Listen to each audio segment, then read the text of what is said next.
పిత పుత్ర పవిత్రాత్మ నామమున ఆమెన్. ప్రియ కథోలిక విశ్వాసులారా, మనమందరం కూడా విగ్రహారాధన చేస్తున్నామని అనేక మంది బోధిస్తూ ఉంటారు. నిజానికి మనం చేస్తుంది విగ్రహారాధన కాదు, దేవుని యొక్క స్వరూపాన్ని, అభిషిక్తుడైన గురువు మానవుడు చేసిన విగ్రహాలను ఆశీర్వదించినప్పుడు అది స్వరూపముగా మార్చబడుతుంది.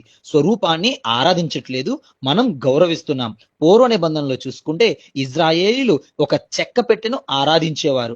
కారణం, అది దేవుని యొక్క మందసమని, దాన్ని దేవుడు ఆశీర్వదించి ఇచ్చారని ఆరాధించేవారు. అందులో 10 ఆజ్ఞలు రాతి పలక, మన్నా పాత్ర, అహరోను కర్ర ఉండేది. అలాగే ఈ యొక్క దేవుని యొక్క ఆలయాన్ని కట్టింది కూడా మానవుడే.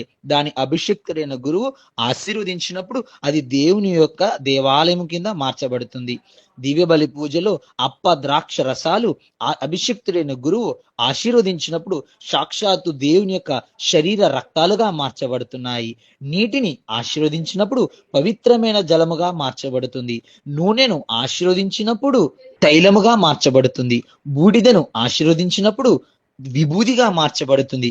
అలాగే ఈ యొక్క స్వరూపములు కూడా మానవుడు తయారు చేసినదే అయినప్పటికీ అభిషిక్తుడైన గురువు దాన్ని ఆశీర్వదించినప్పుడు దేవుని యొక్క స్వరూపము కింద మార్చబడుతుంది. కావున ప్రియ కథోలిక విశ్వాసులారా, మనం చేస్తుంది విగ్రహారాధన కాదు, దేవుని యొక్క రూపాన్ని గౌరవిస్తున్నాం. పిత పుత్ర పవిత్రాత్మ నామమున ఆమెన్.